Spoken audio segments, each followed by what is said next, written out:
Good evening. ECFS1001 History and Philosophy of Early Childhood Development video, presented by Janine Rollins and myself, Shanice Watson. Good evening. Our presentation gives a summary of the history of early childhood education in the Caribbean, how early childhood education in the Caribbean evolved over the last 10 years, the influence of Jerome Berner's theory of development, and Yuri Bonfim-Benner's ecological systems, benefits to be derived by parents, the community, and other stakeholders in having an early childhood center or school in the community, how St. Vincent is presently promoting and investing in the development of early childhood care and education, and what is being done to effect, promote, change, and the strategies in place to address the COVID-19 pandemic. Okay, so good afternoon, everybody. Now, the earliest record of early childcare and education programming in the region is found in St. Kitts Nevis. Now, this is where the history of children predates the abolition of slavery, and where the infant school for children aged 3 to 8 were established by the Moravians and the Methodist churches. Soon after they arrived on the island in the late 1700s, Charles and William 2006.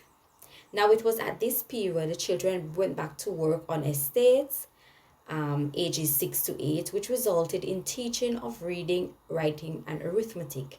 And by 1918, the individuals began offering childcare services. Prior to Davis, 1997, he described 3 distinct phases of early childhood programming in the Caribbean, right? And this was recognized up to 1997.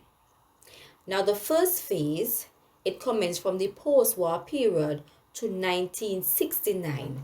And by this time, women were now employed and there was a high demand for childcare services.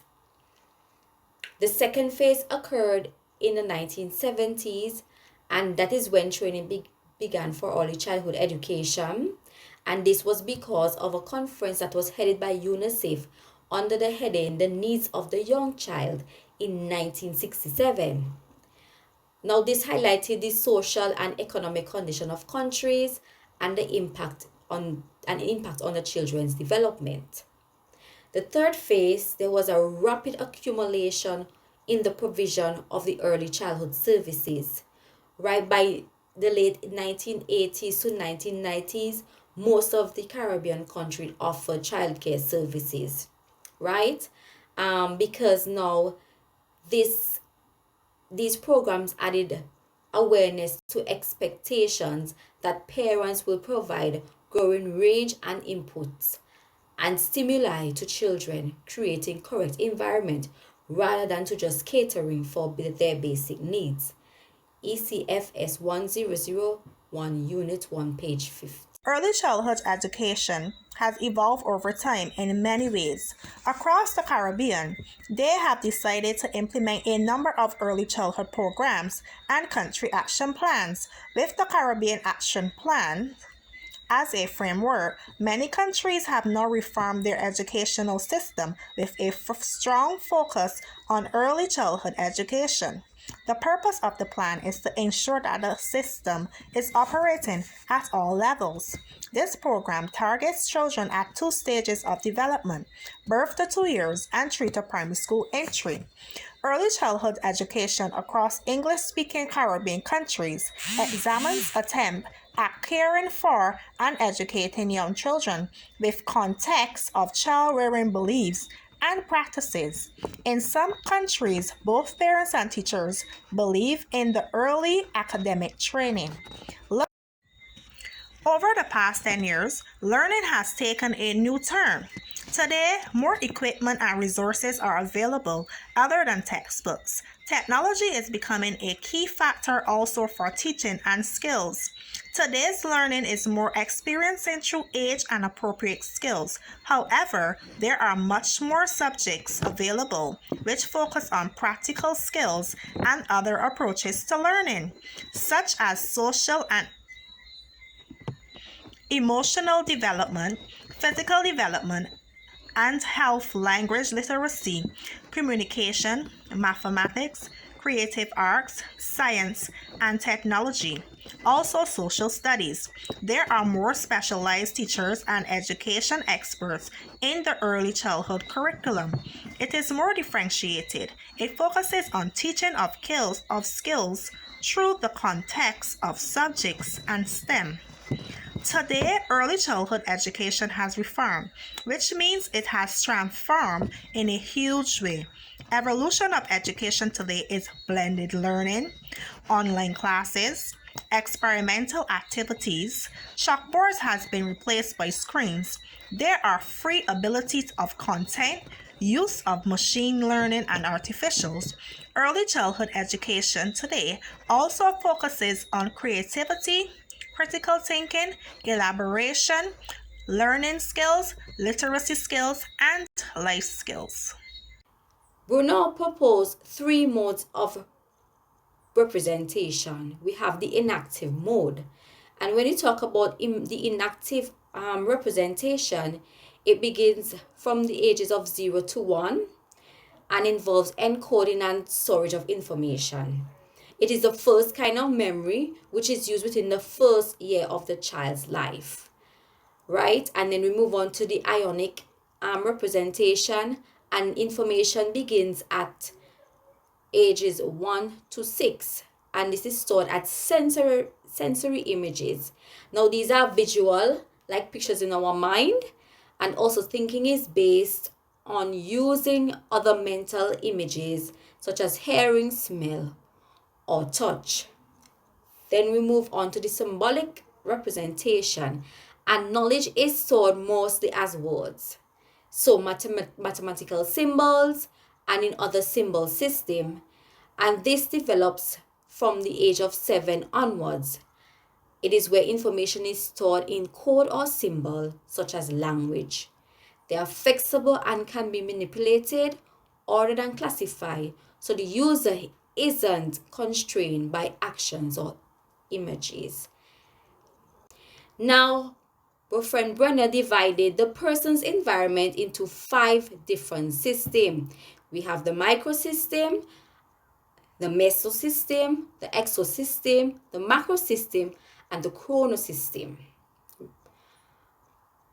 When we talk about the macrosystem, now this layer closest to the child, and it remains the structures with which the child has direct contact. It encompasses the interaction a child has with her surroundings, birth to 2000.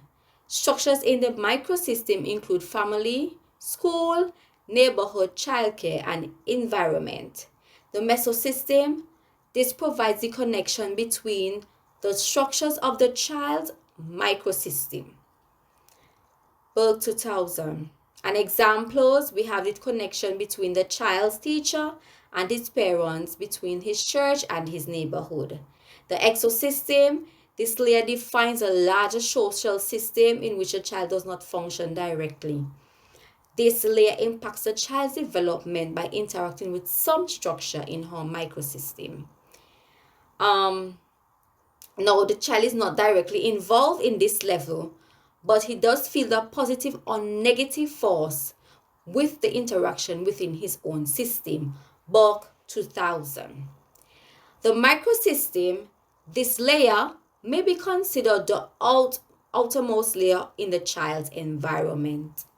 While not being a specific framework, this layer is comprised of cultural values, custom, law, and laws.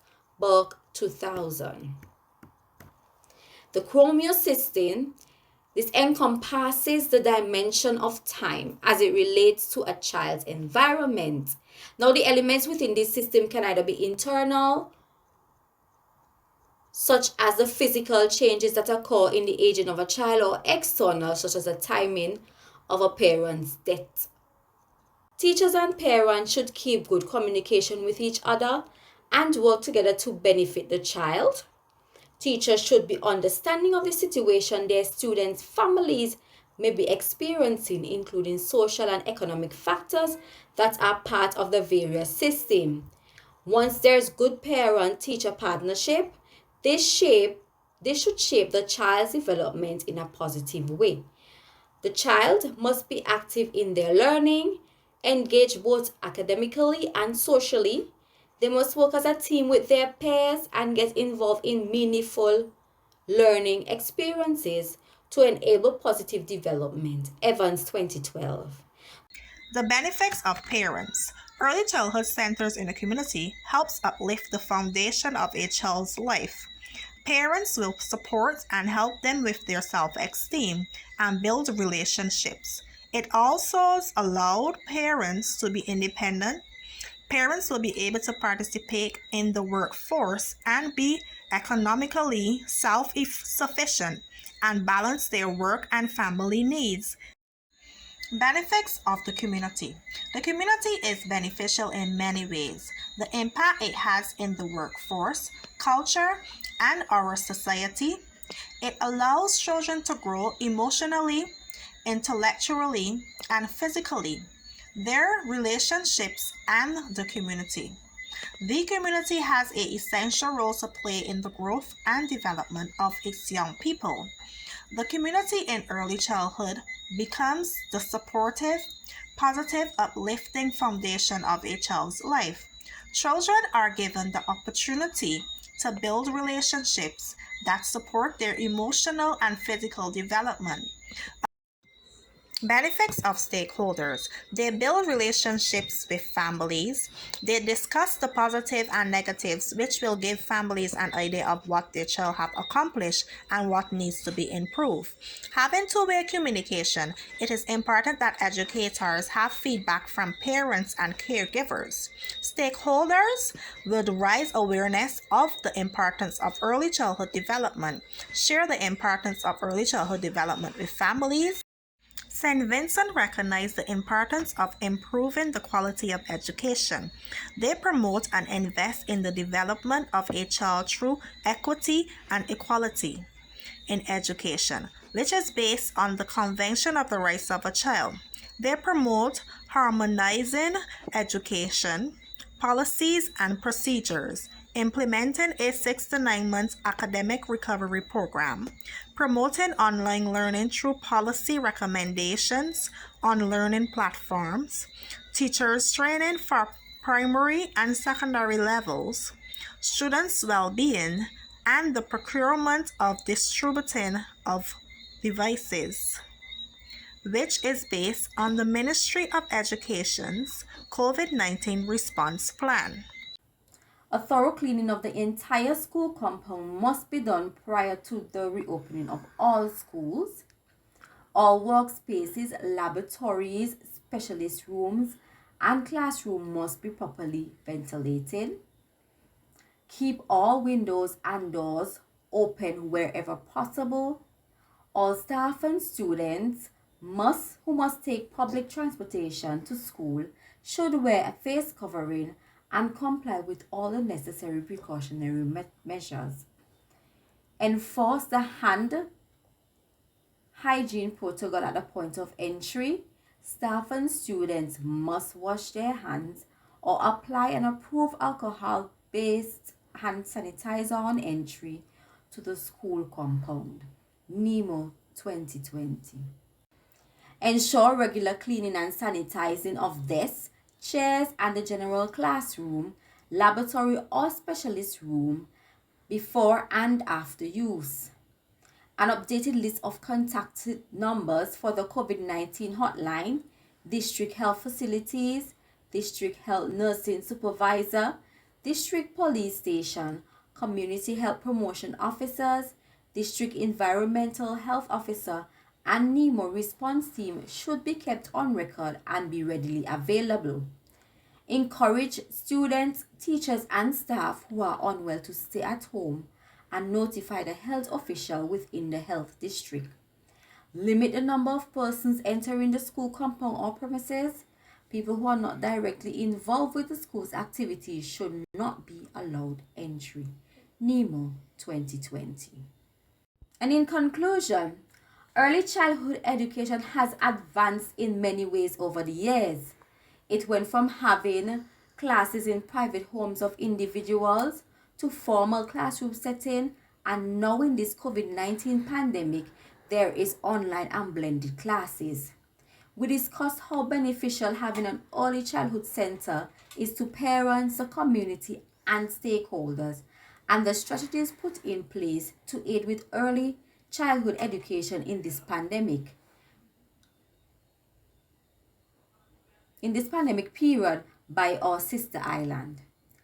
Children are human beings to whom respect is due, superior to us by reason of their innocence and of the great possibilities of their future. Maria Montessori.